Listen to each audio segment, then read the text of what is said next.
नमस्कार। आप देख रहे हैं स्पेशल कवरेज न्यूज। मैं हूं आपके साथ शिव कुमार। मेरे साथ हैं आदरणीय आलोक पाठक सर। आलोक सर का बहुत बहुत स्वागत, बहुत बहुत अभिनंदन। आज उत्तर प्रदेश में पिछले 2 दिन से एक एजेंसी है पोल ट्रैकर, और पोल ट्रैकर ने एक सर्वे कर लिया। बीते दिनों उसने राहुल गांधी पर किया था, इस बार उसने उत्तर प्रदेश के विधानसभा चुनाव पर जो सर्वे दिया है उससे भारतीय जनता पार्टी की नींद उड़ गई है।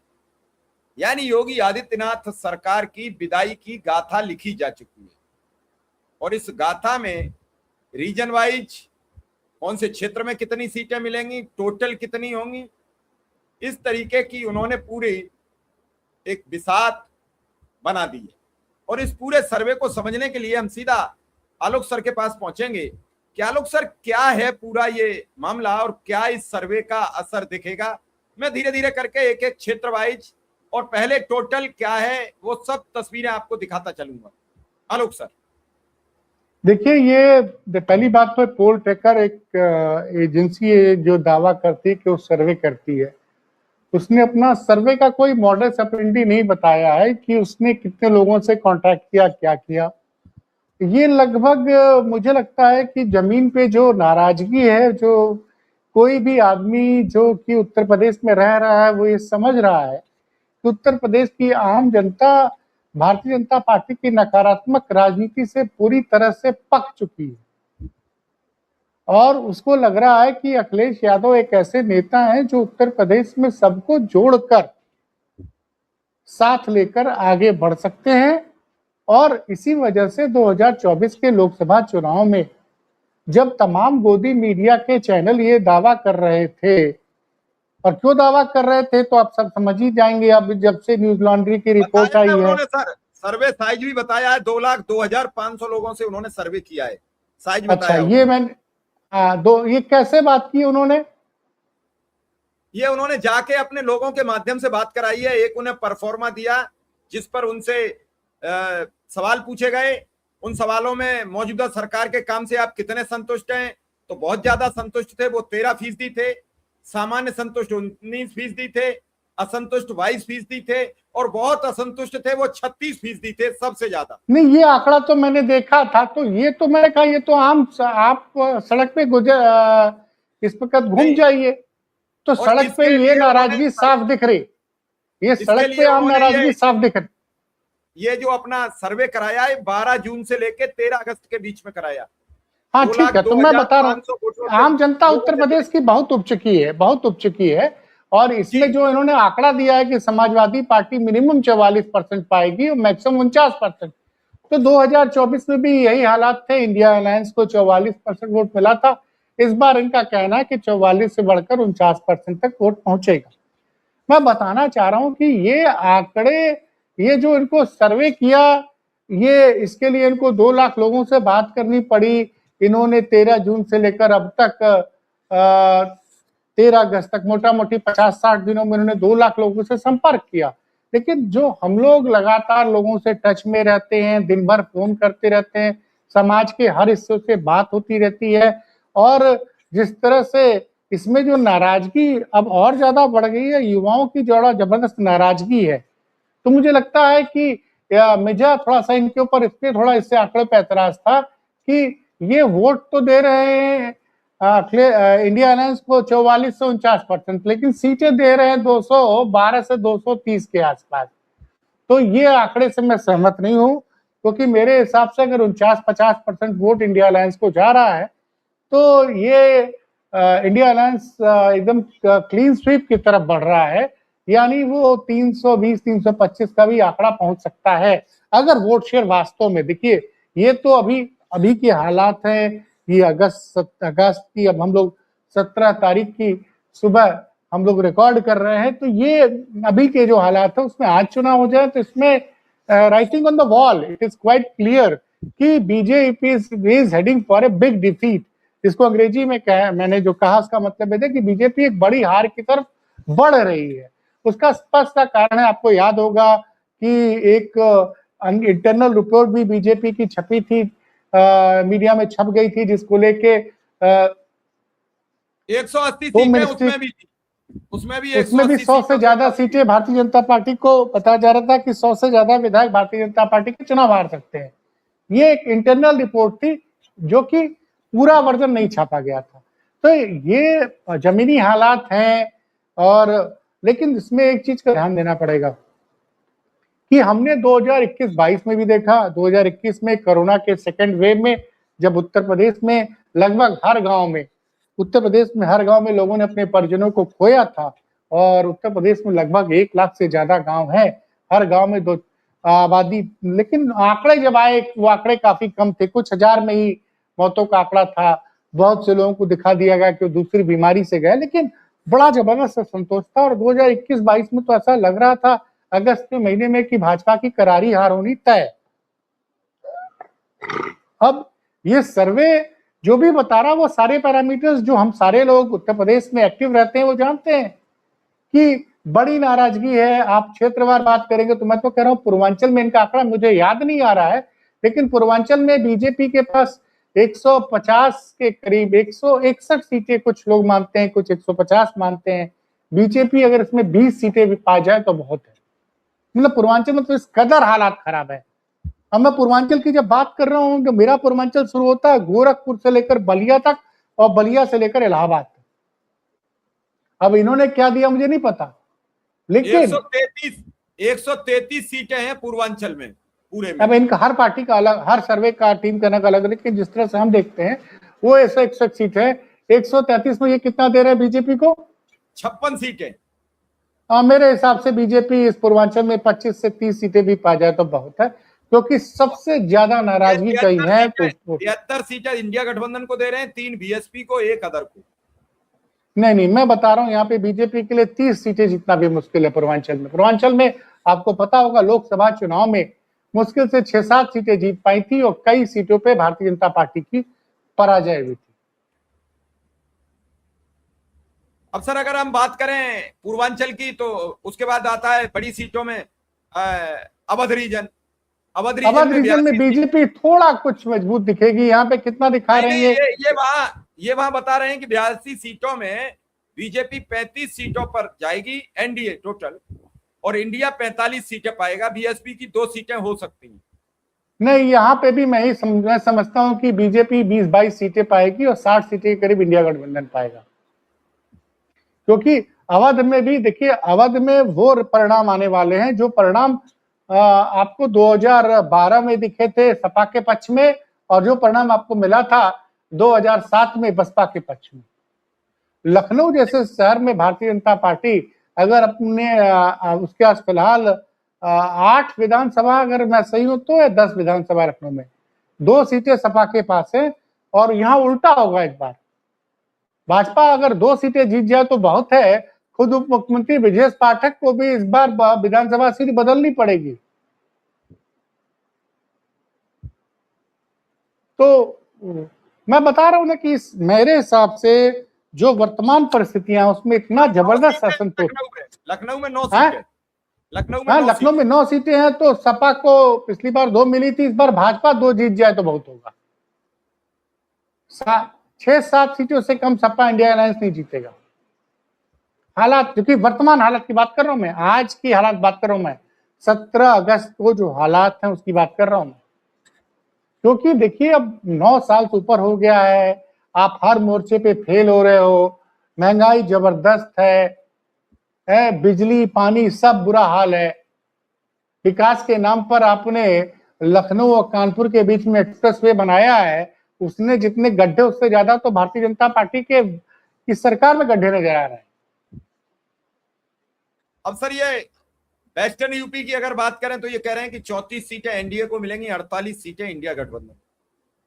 79 सीटों का इन्होंने माना है वेस्टर्न इलाका। मैं फिर यही कह रहा हूँ कि वेस्टर्न यूपी में बीजेपी कुछ सीटें जीत सकती है, नोएडा गाजियाबाद वगैरह, या थोड़ा बहुत इनको सीटें कुछ मिल सकती है आगरा में। लेकिन मुझे यहाँ पे भी लग रहा है नवासी में भी यहाँ सर वो ब्रज क्षेत्र में आएगा, आगरा तो ब्रज क्षेत्र में आएगा।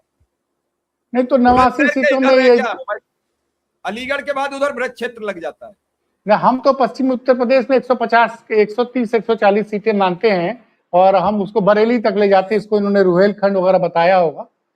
तो मुझे लगता है कि पश्चिम उत्तर प्रदेश में भी आंकड़ा 70 बनाम 30 होगा, मतलब 70% इंडिया गठबंधन के पक्ष में और 30% भाजपा का, वो घट के 20% भी हो सकता है।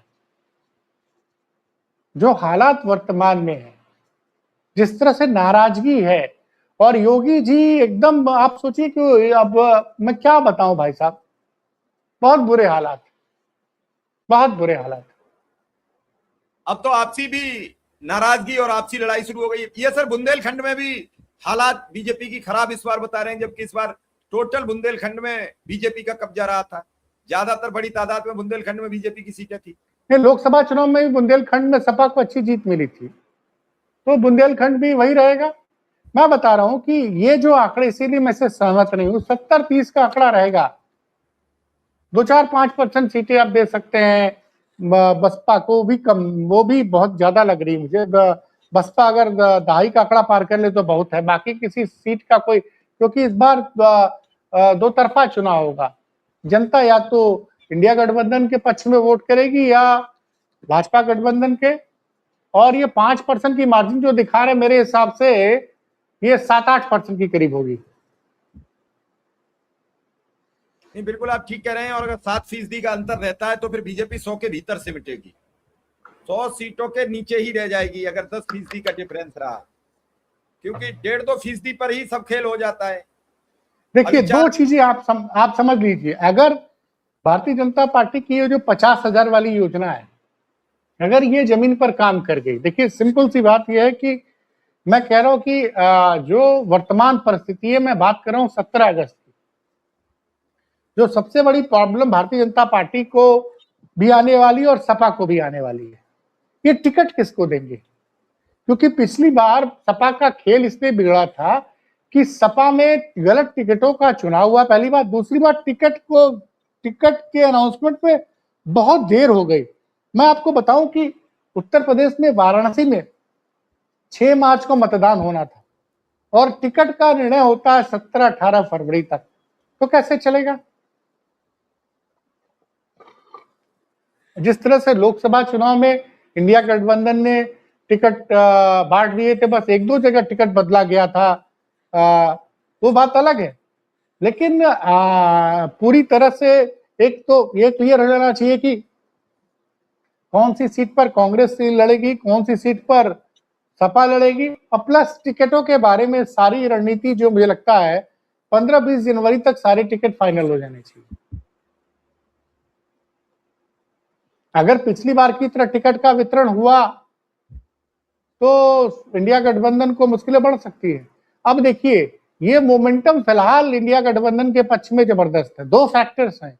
एक तो जो मैं बार बार बोल रहा हूं कि ये 50,000 वाली जो स्कीम है, उसमें से जो 20,000 भाजपा ने ये जो दावा किया जा रहा, अभी सरकार की तरफ से कंफर्म नहीं हुआ है, ये 20,000 रुपया कितनी महिलाओं के अकाउंट में पहुंचता है।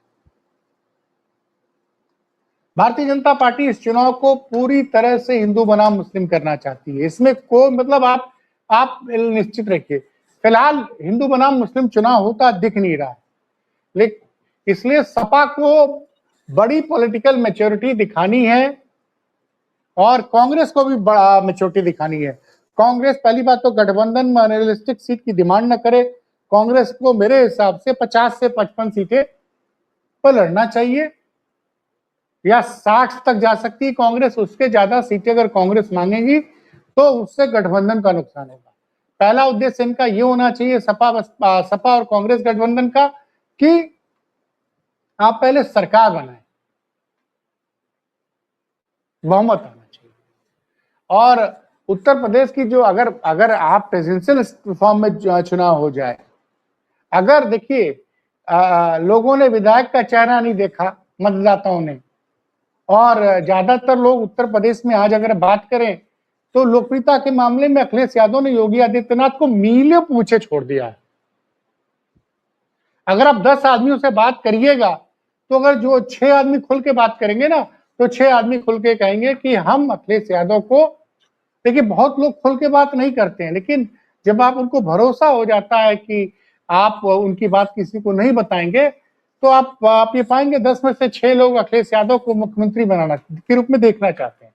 इसीलिए मैं कह रहा हूं कि अगर थोड़ा भी वोटर को समाजवादी पार्टी पोलिंग बूथ तक खींच ले आई, तो जो मैं बार बार कह रहा हूं कि इंडिया अलायंस को 50% से ज्यादा वोट मिलने की फिलहाल आज की तारीख में, मैं बार बार ये कह रहा हूं, दर्शकों इस बात को याद रखिएगा, क्योंकि चुनाव में 24 घंटे, 48 घंटे, 72 घंटे पहले तस्वीर बदल जाती है। अभी तो चुनाव की घोषणा होने में, अगर मैं आज बात करूं, 17 अगस्त है, 14 दिन अगस्त के, 120 दिन इस साल के, 134 और 7 दिन जनवरी का पहला हफ्ता मान लीजिए, 141 दिन बाद जब चुनाव की घोषणा होनी है, पहली बार डेट कब आ रही है। दूसरा कि ये 50,000 रुपए में से जो 20,000 रुपए कितने लोगों के अकाउंट में जाते हैं।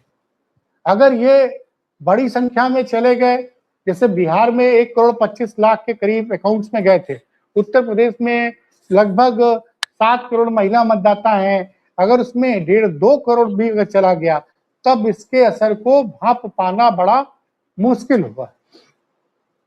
एक तो ये है, दूसरा कोई और बड़ी योजना आ जाती, क्योंकि भारतीय जनता पार्टी को आप कमजोर मत समझिए। सपा को अब से लेकर जब तक चुनाव के नतीजे नहीं आते, उसी तरह की पॉलिटिकल मैच्योरिटी दिखानी पड़ेगी जो उन्होंने 2024 में दिखाई थी। और कांग्रेस को ये समझ लेना चाहिए कि वो मैक्सिमम 50 से 60 सीटें से ज्यादा अगर वो डिमांड करेगी, तो उससे इंडिया अलायंस को नुकसान ही पहुंचेगा।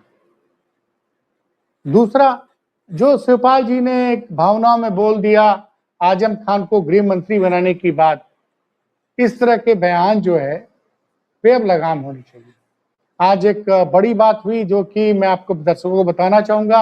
अखिलेश यादव निकल रहे थे, वहां लोगों ने उनका काफिला रोका। एक बेटी ने बोला, भैया आप 2027 में सरकार बनाओ, आप सरकार बनाने में कुछ कमी हो रही है तो अपने कानों की बालियां निकालकर आपको दे रही हूं इसको। आप सोचिए लोग किस कदर दीवाने हैं अखिलेश यादव को मुख्यमंत्री बनाने के लिए। कॉपीराइट का मामला होगा, नहीं तो वो वीडियो में चलवा सकता था। नहीं, बिल्कुल बिल्कुल बिल्कुल, बड़ा विपरीत परिस्थितियां हैं। योगी आदित्यनाथ और पूरी भाजपा फंसी हुई है सर। अभी भाजपा जो भी कर रहा फंसी है हुई नहीं है। आपने 9 साल तक किया क्या? आप आए थे उत्तर प्रदेश बदलने, आपने बदली किसकी तकदीर? आपने बदली तकदीर धनंजय सिंह की, आपने बदली तकदीर विनीत सिंह ने, आपकी वजह से सबसे ज्यादा बदली तकदीर ब्रजेश सिंह की, जिसको जमानत नहीं मिली थी जब से गिरफ्तार हुआ था, वो जमानत पे बाहर आ गया है। अब वो भाई साहब संत और धार्मिक, वो जगन्नाथ मंदिर ट्रस्ट के चेयरमैन हो गए। आप बताइए, उनके खिलाफ कई मुकदमे अभी चल रहे हैं। तो आप जनता को बेवकूफ मत समझिए। आज एक और फैसला आया है, अफजाल अंसारी की तमाम जमीनें सरकार ने कुर्क कर ली थी, वो कोर्ट से जीत गए, कोर्ट से जीत गए। ये भी खबर आ रही है कि आजम खान को अब जमानत मिल सकती है। तो और इस तरह के फैसले जब आप लेंगे कि आजम यूनिवर्सिटी की 38 बिल्डिंगें गिराने की बात आएगी। और एक और खबर आई है जिसने उत्तर प्रदेश के कानून व्यवस्था के दावे की पूरी पोल खोल दी है। एक आईपीएस, पीपीएस से प्रमोट हुए एक आईपीएस हैं जो कि फिलहाल पुलिस मुख्यालय में पोस्टेड है। उनकी 94 वर्षीय वृद्ध मां का जान ले ली गई बेरहमी से, और उनके कानों में जो सोने की बाली थी, चैन और सब कुछ छीन लिया। तो जब सोचिए आईपीएस की मां सुरक्षित नहीं है तो इस प्रदेश में कौन सुरक्षित?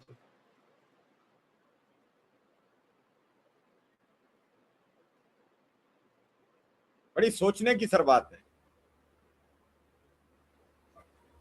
लेकिन सर जो मौजूदा परिस्थितियां हैं और फेवर है, जैसे बीजेपी ने अब जबरदस्ती नक्सली, दिमागी नक्सली बोलकर एक नई और लकड़ी मोल ले ली है। अभी इस समय बस सर अंतिम बात आपसे पूछ रहा हूं कि बीजेपी जो कह रही है उसे जनता स्वीकार क्यों नहीं कर रही है?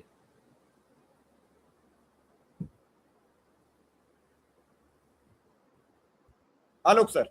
क्या करें?